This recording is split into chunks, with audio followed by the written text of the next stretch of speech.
வணக்கம் அன்னபூரணிஸ். இது அமுதா சிவசக்திவேல்.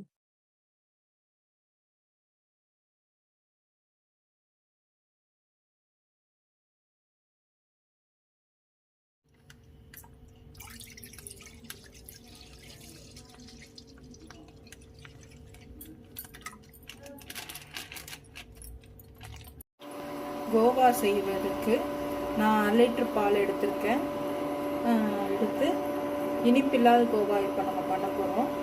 அதுக்கு ஒரு 1 லிட்டர் பால் எடுத்திருக்கேன். அதை நம்ம சுண்ட காய்ச்சி போகிறோம். அதை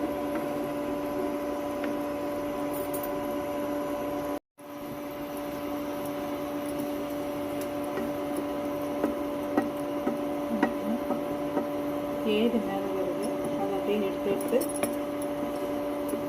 அந்த பாலுக்குள்ளே விட்டுக்கணும்.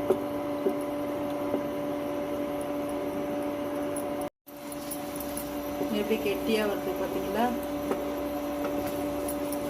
இந்த ஸ்டேஜில் நல்லா சிம்மில் வச்சுக்கணும். ஏன்னா அடி பிடிக்கிற நேரம் தான் அடி பிடிச்சிச்சின்னா அந்த டேஸ்ட்டே மாறிடும். அதனால் இந்த மாதிரி கிண்டி விட்டுட்டே இருங்க. ஓரத்தில் அந்த ஆடை எல்லாம் வரும். அதெல்லாம் எடுத்து விட்டு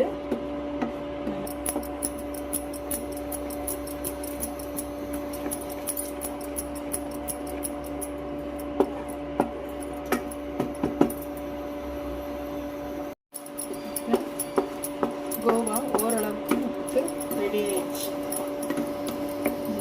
எவ்வளோ கட்டி சேர்ந்து பார்த்தீங்களா? நம்ம எப்படி ஊற்றணும், நல்லா இந்த மாதிரி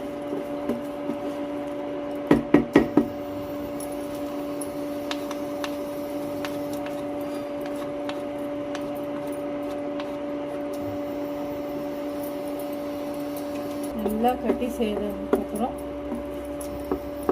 நம்ம ஃப்ரிட்ஜில் ஸ்டோர் பண்ணி வச்சுக்கலாம். எப்போல்லாம் ஸ்வீட் செய்யணுமோ அப்போ இந்த 1 டீஸ்பூன் போட்டிங்கன்னா ஸ்வீட் ரொம்ப டேஸ்ட்டாக இருக்கும்.